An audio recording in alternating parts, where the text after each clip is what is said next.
এই টুপি মাথায় দিয়ে যারা মিথ্যা কথা বলে এরা কালকেউটের চাইতেও খারাপ, কালাচের থেকে খারাপ। নিজেকে পীর জাদা বলে দাবি করেন, আপনি নিজেকে পীরের সন্তান বলে দাবি করেন, আর কেন মাথায় টুপি দিয়ে মিথ্যা কথা বলেন?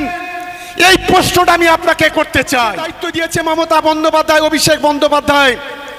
মমতা বন্দ্যোপাধ্যায়, অভিষেক বন্দ্যোপাধ্যায় ছাড়া কোনো লালকে আমরা পুছি না, এটা মনে রাখবেন, এটা পরিষ্কারভাবে মনে রাখা উচিত। লড়াইয়ের জন্য কারা তৈরি আছেন একটু হাত তুলুন তো দেখি। আমার মা বোনেরা একটু জোরে বলতে হবে, শুনতে পাচ্ছি না। লড়াইয়ের জন্য তৈরি? ধন্যবাদ সকলকে। আজ যদি ভাঙড়ে আমাকে দায়িত্ব না দিত আমি আপনাদের সঙ্গে কাজ করতে পারতাম না, তাই তাদেরকে আমি কৃতজ্ঞতা জানাই। আমি খুব হলফ করে বলতে পারি, আইএসএফ যত মিথ্যা কথা বলুক, বিজেপি যত বড় বড় কথা বলুক, সিপিএম তাদের যত লেজুড় করুক, আর কিছু দালাল আছে যারা কারো কারো দালালতি করছে, তাদের বলি যতই চেষ্টা করো না কেন ভাঙড় বিধানসভা তৃণমূল কংগ্রেস জিতবে, আটকাবার ক্ষমতা কারোর আছে বলে আমি অন্তত মনে করছি না। সবচেয়ে বড় উদাহরণ হচ্ছে প্রাণগঞ্জ। আজ আমার দিদিরা, মায়েরা, বোনেরা, ভাইরা বসে আছে। আজ আমাদের মুখ্যমন্ত্রী মমতা বন্দ্যোপাধ্যায় জন্ম থেকে মৃত্যু পর্যন্ত আজকের মানুষের পাশে দাঁড়িয়েছে। আজকের প্রতি মায়ের যখন একটা মাস শেষ হয়, আমার সরকার লক্ষ্মীর ভাণ্ডারে আমার প্রতিটা দিদির, প্রতিটা বোনের, প্রতিটা মায়ের ব্যাংকে 1000 টাকা করে তাদের ব্যাংকে পৌঁছে দেয়। আমরা দেখি এই গ্রামগঞ্জে যারা গরিব মানুষ, ক্ষেত মজুর, রিক্সা চালক, ভ্যান চালক, সারা মাস রোজগার করে হয়তো তার স্ত্রীর হাতে একটা টাকা তুলে দিতে পারে না, সংসার চালাতে শেষ হয়ে যায়। কিন্তু আজকের আমাদের দিদি মমতা বন্দ্যোপাধ্যায় বাংলার মা বোনেদের মুখে হাসি ফোটানোর জন্য চালু করলেন লক্ষ্মীর ভাণ্ডার। 2,21,00,000 মহিলা আজকে লক্ষ্মীর ভাণ্ডারের টাকা পায়। আজকে এখানে ভাঙড়ে যারা বড় বড় কথা বলছে, আমি সেই আইএসএফ এর দালালদের বলি, তোমার বিধায়ক 5 বছর এখান থেকে ভোট নিয়ে জিতেছিল। আমাদের এই প্যানগঞ্জ থেকে এখানে যারা আছে আমার সঙ্গে একটু কথা বলবেন, আমি ঠিক বলছি কিনা। আপনারা এখান থেকে উজাড় করে ভোট দিয়েছিলেন তো? হাত তুলে জানাবেন। অনেকেই দিয়েছিল এখানে, কিন্তু বলুন 5 বছরে এই যে প্যানগঞ্জ অঞ্চলে 1 ফুট রাস্তা করতে পেরেছে? একটা পানীয় জলের ব্যবস্থা করতে পেরেছে? একটা বিদ্যুতের খুঁটি পুঁততে পেরেছে? একটা ছেলের, একটা মেয়ের বই, খাতা, পেন তুলে দিতে পেরেছে? এই প্যানগঞ্জ অঞ্চলে একটা অ্যাম্বুলেন্স দিতে পেরেছে? না, পারেনি। একটা কাজ করেছে, মাথায় টুপি দিয়ে মিথ্যা কথা বলে প্যানগঞ্জ অঞ্চলের মানুষের মধ্যে বিভাজন তৈরি করেছে। একটা কাজ, আরেকটা কাজ করেছে, ওদের দলে কিছু পান্ডা আছে, যে পান্ডাদের এমন আচরণ, এমন ব্যবহার, তারা এখানে হিন্দু মুসলমানকে বিভাজন করার জন্য, জাতপাতের দাঙ্গা তৈরি করার জন্য, জাতপাতের দাঙ্গা লাগানোর জন্য তারা প্রতিনিয়ত চেষ্টা করেছে। আমাদের লড়াইটা হচ্ছে সেই জায়গায়। আমরা চাই মানুষের উন্নয়ন, আমরা চাই গরিবের উন্নয়ন, আমরা চাই রাস্তার উন্নয়ন, আমরা চাই মা বোনেদের উন্নয়ন, আমরা চাই ছাত্রছাত্রীর উন্নয়ন, আমরা চাই গোটা বাংলার উন্নয়ন। আমরা টুপি মাথায় দিয়ে প্রতিদিন মিথ্যা কথা বলা, এটা আমাদের কালচার নয়। এটা প্রথমেই আইএসএফ এর ভণ্ড যারা আছে তাদেরকে আমি বলে দিতে চাই। আমার সব মা বোনেরা, ভাইরা এখানে আছে, আপনারা বিষধর সাপের নাম শুনেছেন, কালকেউটের কথা শোনেন, খিরিশ কেউটের কথা শোনেন, আরো অনেক ধরনের শামুক কেউটের কথা শোনেন, তার সঙ্গে কালাচের সাপ কিছু আছে তাদের কথা শোনেন। এই টুপি মাথায় দিয়ে যারা মিথ্যা কথা বলে এরা কালকেউটের চাইতেও খারাপ, কালাচের থেকে খারাপ। কারণ এটা টুপি মাথায় দিয়ে যারা মিথ্যা কথা বলেন, যারা গোটা মুসলমান সমাজের মধ্যে বিভাজন ছড়ায়, যারা ইসলামকে যারা বিপদে পরিচালিত করেন, যারা মুসলমানকে হিন্দুদের মধ্যে দাঙ্গা বাঁধানোর চেষ্টা করেন, যারা যদি আমরা কালী পূজায়, লক্ষ্মী পূজায় যাই, কোনো হিন্দু ভাই ঈদ মিলাদ জলসাতে যায়, তারা নাকি কেউ হিন্দু কেউ মুসলমান হয়ে যায়, এই ধরনের কথা যারা বলে এরা বিষধর সাপের চাইতেও খারাপ। এটা আমাদের সকলকে মাথায় রাখতে হবে। আজ আমার ভাই বোনেরা এখানে বসে আছেন, অধিকাংশ মানুষ কৃষক। আজ আমার মুখ্যমন্ত্রী মমতা বন্দ্যোপাধ্যায় আজকের প্রতিটা কৃষককে একর প্রতি 10,000 টাকা দেয় চালু করেছেন কৃষক বন্ধু। কোনো কৃষকের যদি 1 বিঘে 2 বিঘে 5 বিঘে জমি থাকে, সে মারা গেলে তার কৃষক মৃত্যুজনিত ভাতা তাকে 2 লক্ষ টাকা তার বাড়িতে পৌঁছে দেওয়া হয়। কোনো কৃষকের যদি ফসল নষ্ট হয়, কৃষক বীমা চালু করেছেন, সেই কৃষক বীমাটাও তাদেরকে দেওয়া হয়। আজ গোটা বাংলার মাটিতে দাঁড়িয়ে যখন আমরা দেখি, গোটা দেশের দিকে যদি তাকিয়ে দেখি, যখন গোটা দেশে প্রতি 1 ঘন্টায় একজন করে কৃষক আত্মহত্যা করে, আর বাংলার মুখ্যমন্ত্রী মমতা বন্দ্যোপাধ্যায়ের জন্য কৃষকের মুখে হাসি ফোটে, এটাই হলো বিজেপির থেকে, এটাই হলো কেন্দ্রীয় সরকারের থেকে তৃণমূল কংগ্রেসের তফাৎ। এটা আমাদের প্রথম মনে রাখতে হবে। আমার মা বোনেরা যারা বসে আছে, একটা সময় আমরা দেখতাম কোনো মায়ের কোলে গর্ভে যদি কোনো কন্যা সন্তান আসে, আর সেই সন্তান যদি ভূমিষ্ঠ হয়, যদি সে কন্যা হয়ে যায়, ওই বাবা ওই মা তাদের মাথায় চিন্তার ভাঁজ পড়ে যায়, কপালে চিন্তার ভাঁজ পড়ে যায়। কেন? যে সে হচ্ছে গরিব, সে হচ্ছে খেতে মজুর, সে হচ্ছে রিক্সা চালক কিংবা বাবুর বাড়িতে কাজ করে। সে চিন্তা করে, সেই তো মেয়েটাকে আমি কিভাবে বিয়ে দেব, তাকে কিভাবে লেখাপড়া শেখাবো। তাই তো আমরা দেখতাম তখন যখন তার 18 বছর বয়স হতো, তখন সে কি করত, তার বাবা তার মা বাবুর বাড়িকে ভিক্ষা করে বলতো, হাত পেতে বলতো, দাদা আমার মেয়ের বিয়ে 200 টাকা দাও, 500 টাকা দাও, 100 টাকা দাও। মানুষের বাড়ি বাড়ি সে পৌঁছে যেত। আমার মুখ্যমন্ত্রী আমার দিদি মমতা বন্দ্যোপাধ্যায় বললেন, আমি এর অবসান করতে চাই। তিনি প্রথমে চালু করলেন কন্যাশ্রী প্রকল্প। 18 বছর বয়স হলে সে এককালীন 25,000 টাকা পাবে। আর মমতা বন্দ্যোপাধ্যায় পবিত্র বিধানসভায় দাঁড়িয়ে তিনি ঘোষণা করলেন যে এখন থেকে বাংলার ঘরে ঘরে যদি কোনো কন্যা সন্তান আসে, আর সেই কন্যা সন্তান যখন বড় হবে, সে লেখাপড়া শিখুক আর না শিখুক, তার যখন 18 বছর বয়স হবে, তার বিয়ের সময় তার বাবা তার মা তার প্রতিবেশী কোনো মানুষ যদি না পাশে থাকে, আমি মমতা বন্দ্যোপাধ্যায় আমার সরকার রূপশ্রী প্রকল্পের মধ্য দিয়ে 25,000 টাকা দিয়ে তার বিয়ের ব্যবস্থা করবে। এর নাম হচ্ছে মমতা বন্দ্যোপাধ্যায়। আপনাকে ঠিক করতে হবে আপনি কাদের সঙ্গে থাকবেন। এই টুপিধারী 2-4 জন মিথ্যাবাদী তাদের সঙ্গে থাকবেন, সাম্প্রদায়িক দাঙ্গাবাজ বিজেপির সঙ্গে থাকবেন, যারা মসজিদ ভেঙে দিতে চায়, মন্দির ভেঙে দিতে চায়, গির্জা ভেঙে দিতে চায়, গুরুদ্বার ভেঙে দিতে চায়, গোটা দেশ জুড়ে সাম্প্রদায়িক দাঙ্গা লাগাতে চায়, সেই কাপুরুষদের সঙ্গে থাকবেন, নাকি একজন মহিলা রাজ্যের মুখ্যমন্ত্রী, একজন নেতা যুব সমাজের আইকন অভিষেক বন্দ্যোপাধ্যায়, যিনি আজকের গোটা বাংলার 10 কোটি মানুষের মুখে হাসি ফোটাচ্ছেন, জন্ম থেকে মৃত্যু পর্যন্ত মানুষের পাশে আছেন, জন্মালে সবুজ গাছ আর মরে গেলে সবুজ সাথী সমবাতি প্রকল্পে 2,000 টাকা দিয়ে তাকে কবরস্থান কিংবা শ্মশানে যাওয়ার ব্যবস্থা করছেন। আপনি তার সঙ্গে থাকবেন না দাঙ্গাবাজের সঙ্গে থাকবেন, এটা আপনাদেরকে প্রথমেই ঠিক করতে হবে। ধর্ম পেট ভরাবে না। আমি মুসলমান, আমার কাছে ধর্ম পবিত্র, আমি নামাজ রোজা হজ জাকাত কোরআন ফিতরা আমি সব কিছু দেবো, সব কিছু করবো। আমার যে হিন্দু বোন আছে, হিন্দু ভাই আছে, সে পূজা পার্বণ সব কিছু করবে, সেটা সেই ধর্ম তাদের কাছে পবিত্র। এটাই আমরা শিখে এসেছি। আমাদের দেশের কবি মুনি ঋষি পণ্ডিত বুদ্ধিজীবীরা এটাই হচ্ছে আমাদের শিখিয়েছে। আজকে যারা এই কালোবাজারিরা, ধর্মের কালোবাজারিরা, তারা ধর্মকে ব্যবহার করে আজ মুসলমানদের, আজকের হিন্দুদের যাকে সর্বনাশের পথে ঠেলে দিতে চাইছে, আমাদের লড়াইটা হচ্ছে তাদের বিরুদ্ধে। তাদেরকে মুখোশটা যদি খুলে দিতে হয়, তাদের যদি ঘরের ভিতরে ঢুকে দিতে হয়, 2026 সালে এই প্রাণগঞ্জে 13,000 নয়, এটা 15,000 ভোটে জিতিয়ে তৃণমূল কংগ্রেসকে শক্তিশালী করতে হবে। এটাই হচ্ছে আমাদের লক্ষ্য। আমার এখানে প্রচুর মুসলমান ভাইরা আছেন, আমার অনেক হিন্দু ভাই বোনেরা আছেন। আমাদের বাড়িতে যখন ঈদ হয়, মিলাদ হয়, জলসা হয়, আমরা দেখি আমার অনেক হিন্দু ভাই বোনেরা মাথায় রুমাল দিয়ে জলসা শোনেন। ঈদের সময় আমাদের বাড়িতে গিয়ে খাওয়া দাওয়া করেন। বুকে হাত দিয়ে বলুন তো, কেউ যদি আমি মুসলমান, আমার বাড়ি গেলি সে মুসলমান হয়ে যায় কোনো হিন্দু লোক? কি গো, মুসলমান হয়? বলবেন, মুখে একটু জোরে বলবেন, হয় কি? হয় না। আমরা যদি কোনো হিন্দু ভাই বোনেদের দুর্গা পূজাতে, কালী পূজাতে যাই, আমরা কি হিন্দু হয়ে যাই? হই না তো।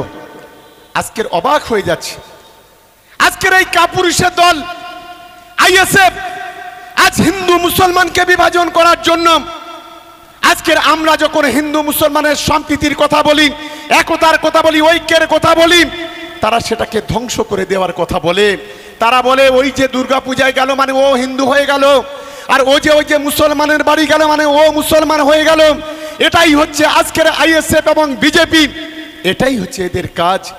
আমি তাই আমার প্রাণগঞ্জ অঞ্চলের ভাইরা, বোনেরা, মায়েরা, দিদিরা যারা আজকের আছেন, যারা আহসান ভাইয়ের নেতৃত্বে এখানে আপনারা কাজ করছেন, পুরো টিম যা প্রাণগঞ্জ অঞ্চলের আমার সমস্ত তৃণমূল কংগ্রেসের কর্মীরা, আমি তাদের কাছে অনুরোধ করতে চাই, আগামী দিনে আমাদের বুক চিতিয়ে লড়াই করে আগামী দিনে আমাদের 2026-এ একটা বড় ব্যবধানে জিতে ভাঙড়টাকে মমতা বন্দ্যোপাধ্যায়, অভিষেক বন্দ্যোপাধ্যায়ের হাতে তুলে দিতে হবে। আমি আজকের অনেক আইএসএফ এর 2-1 জনের আমি দেখছিলাম, তারা ফেসবুক করছে, বলছে ভাঙড় জিতবো। আমি তো নাম ধরে বলছি অঞ্চলগুলোতে। এখানে প্রথম প্রাণগঞ্জ অঞ্চল দিয়ে শুরু করি। কি প্রাণগঞ্জ অঞ্চল আইএসএফ বিজেপি জিততে পারবে? হাত তুলে জানাবেন, হাত তুলে দেখাবেন। পারবে? পারবে না। তেমনি করে জাউলগাছি, নারায়ণপুর, বামুনঘাটা, বেওতা 1, বেওতা 2, ভগবানপুর, ভোগালী 1, ভোগালী 2, চালতাবেড়িয়া, শানপুকুর, পোলেরহাট 1, পোলেরহাট 2। ক্ষমতা আছে জেতার? আমরা 2024-এ 9টা অঞ্চল জিতেছিলাম, ওরা জিতেছিল 4টে। 2024-এ আমরা 87,000 ভোটে লিড পেয়েছিলাম বিজেপির থেকে, আইএসএফ এর থেকে 42,700 ভোটে লিড পেয়েছিলাম। আমি ধন্যবাদ জানাই প্রাণগঞ্জ অঞ্চলকে। শুধু একাই প্রাণগঞ্জ অঞ্চল 13,700 ভোটে লিড দিয়ে তৃণমূল কংগ্রেসের কর্মীদের উজ্জীবিত করেছিলেন।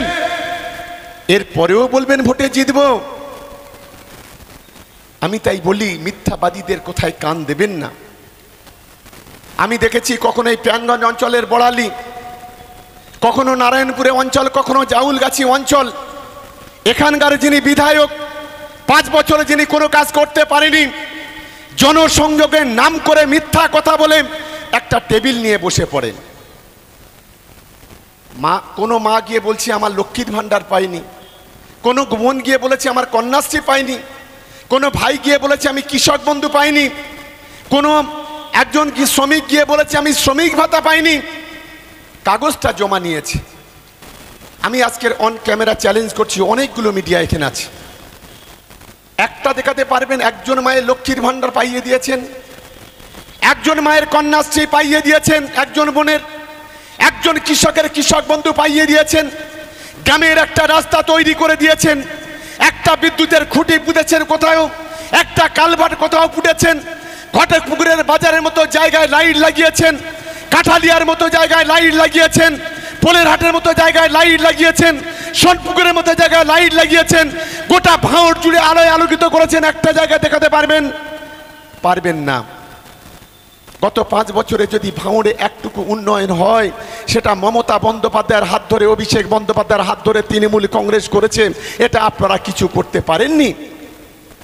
আমি আহসান ভাইকে তো ধন্যবাদ জানাবো। কোনো মায়ের যদি, কোনো ভাইয়ের যদি কোনো ঔষধ কিনতে হয়, কোনো প্রেসক্রিপশন নিয়ে আসে, সে ওষুধ কিনে দেয়। দুর্গা পূজা হবে, কালী পূজা হবে, ঈদ হবে, মিলাদ হবে, মা বোনেদের বাড়িতে বাড়িতে সেখানে শাড়ি পৌঁছে দেওয়া, জামা পৌঁছে দেওয়া। আমরা দেখেছি এই প্রাণগঞ্জ অঞ্চলে রাস্তা তৈরি করতে হবে, আমার কাছে গিয়ে জোর দিয়ে বলবে এমএলএ সাহেব, প্রাণগঞ্জ অঞ্চল হলো আমার পরিবার, এখানে পিচের রাস্তা যদি না করে দাও, এখানে সিসি রোড যদি না করে দাও, এখানে যদি ভালো করে উন্নয়নটা না করো, আমরা মানুষের কাছে যেতে পারবো না। কোন আইএসএফ এর নেতা আছে সারা বাংলায় পূজার সময় যে যেখানে 10,000 শাড়ি 10,000 পরিবারের কাছে পৌঁছে দেয়, ঈদের সময় প্রতিটি বাড়িতে বাড়িতে প্রাণগঞ্জে শাড়ি পৌঁছে দেয়, জামা পৌঁছে দেয়? বলতে পারবেন না, দেখাতে পারবেন না। কোনো মেয়ের বিয়ে হলে, কোনো ছেলের বিয়ে হলে ওর কাছে গিয়ে কেউ খালি হাতে ফেরে না। সঙ্গে আছে আমাদের প্রাণগঞ্জ অঞ্চলের প্রধান, উপপ্রধান থেকে শুরু করে আমাদের পার্টির যারা নেতৃত্ব, যারা প্রতিদিন প্রতিনিয়ত মানুষের সঙ্গে থেকে মানুষের হয়ে কাজ করে।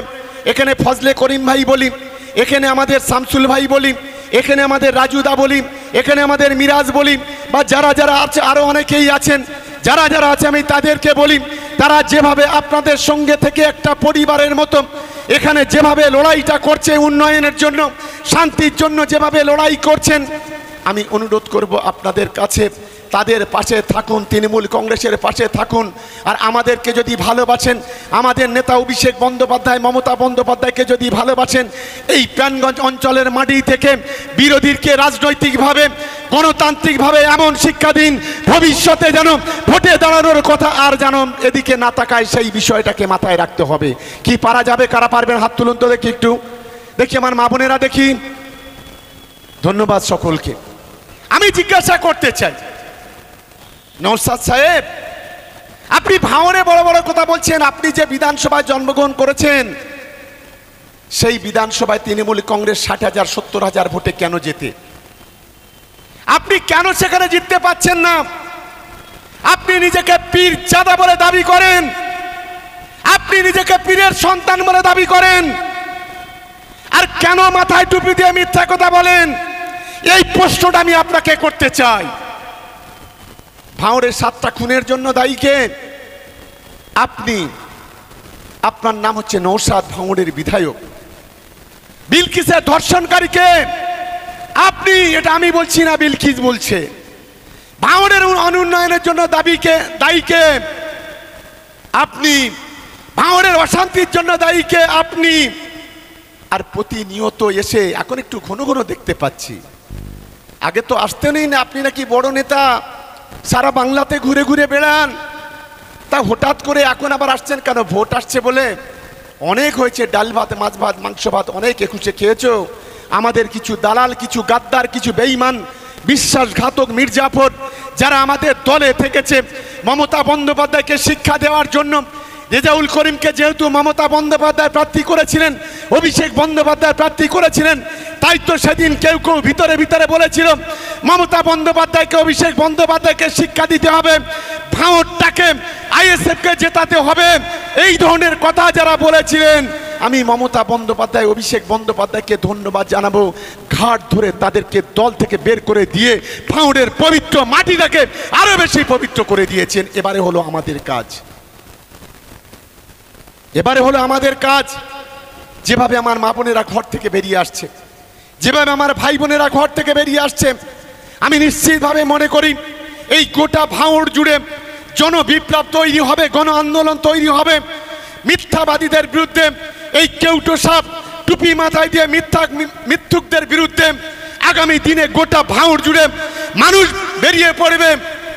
আর গণ অভ্যুত্থানের মধ্য দিয়ে এই ভাঙড়ের মাটিতে 1 লক্ষ ভোটে তৃণমূল কংগ্রেস জিতবে। এটাই হচ্ছে আমাদের লক্ষ্য, এটাই হচ্ছে আমাদের মানসিকতা। এই ভাবনা নিয়ে আমরা এগিয়ে যেতে চাই। তাই আমি বক্তব্য দীর্ঘায়িত করব না, আমি আপনাদের সকলের কাছে অনুরোধ করব, আমরা আপনাদের সঙ্গে আছি। অন্যায়ের বিরুদ্ধে লড়াই করা, অন্যায়ের বিরুদ্ধে রুখে দাঁড়ানো, আমাদের গোটা বাংলা জুড়ে মমতা বন্দ্যোপাধ্যায়কে 4র্থবারের জন্য মুখ্যমন্ত্রী করার জন্য, অভিষেক বন্দ্যোপাধ্যায়ের নেতৃত্বে, সেনাপতিত্বে গোটা বাংলা জুড়ে গণ আন্দোলন তৈরি করার জন্য আমরা ভাঙড়ের আপামর জনসাধারণ, আমরা ভাঙড় তৃণমূল কংগ্রেসের মানুষ, আমরা প্রাণগঞ্জের মানুষ আগামী দিনে বুক চিতিয়ে লড়াই করব। এটাই হচ্ছে আমাদের লক্ষ্য, সেই মানসিকতা নিয়ে আমাদের এগোতে হবে। আমি নিশ্চিতভাবে আশা করি আমার প্রাণগঞ্জ অঞ্চলের আমার দিদিরা, বোনেরা, ভাইরা, আমার এখানে আমার বয়োজ্যেষ্ঠ পিতৃতুল্য মানুষ যারা আছেন, আমি তাদের সকলের কাছে আমি অনুরোধ করতে চাই যে আমাদের আগামী দিনে আমাদের এগোতে হবে।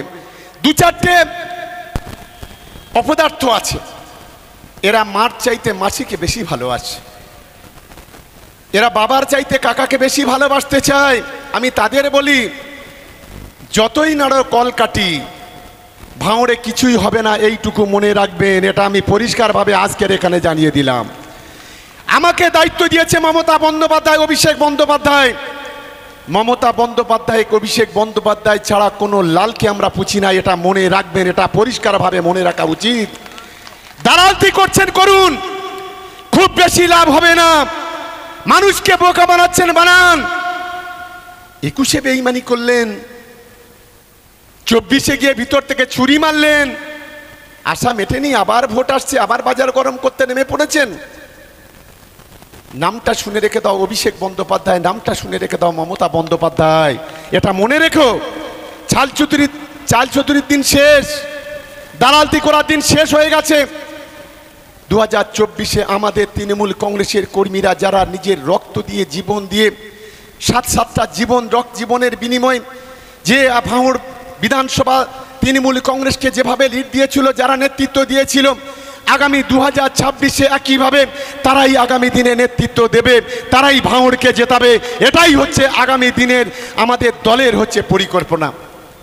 তাই আজকে প্যানগঞ্জ অঞ্চলে আমি সমস্ত নেতৃত্বকে ধন্যবাদ জানাই, আমার সমস্ত মা বোনেদের ধন্যবাদ জানাই। এখানে যারা গত 3-4 দিন 5 দিন ধরে এখানে স্টেজ থেকে শুরু করে এখানে সাজানো গোছানো ডেকোরেশন থেকে শুরু করে যেভাবে মাথার ঘাম পায়ে ফেলে আজকে যেভাবে এখানে কাজ করেছেন, আমাদের এই বুথগুলো যারা নেতৃত্ব আছেন, বুথ সভাপতি, পঞ্চায়েত সমিতির মেম্বার, পঞ্চায়েতের মেম্বার, যুবর সভাপতি, যুবর সেক্রেটারি, বুথ কমিটির সদস্য, অঞ্চল কমিটির সদস্য, ব্লক কমিটির সদস্য, বিধানসভা কমিটির সদস্য, যারা এই নারায়ণগঞ্জ অঞ্চলের মাথার ঘাম পায়ে ফেলে এইভাবে সুন্দরভাবে ডেকোরেশন করেছেন, তাদের দলের পক্ষ থেকে আমি ধন্যবাদ জানাচ্ছি।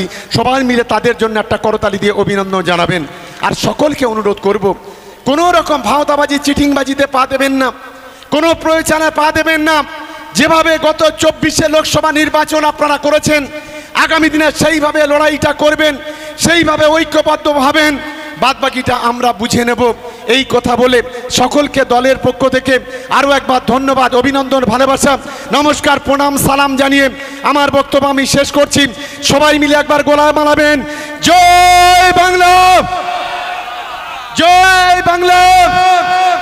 তৃণমূল কংগ্রেস জিন্দাবাদ, মমতা ব্যানার্জি জিন্দাবাদ, অভিষেক ব্যানার্জি জিন্দাবাদ, প্যানগঞ্জ অঞ্চল তৃণমূল কংগ্রেস জিন্দাবাদ, প্যানগঞ্জ অঞ্চল যুব তৃণমূল কংগ্রেস জিন্দাবাদ, ভাঙড় বিধানসভা তৃণমূল কংগ্রেস জিন্দাবাদ।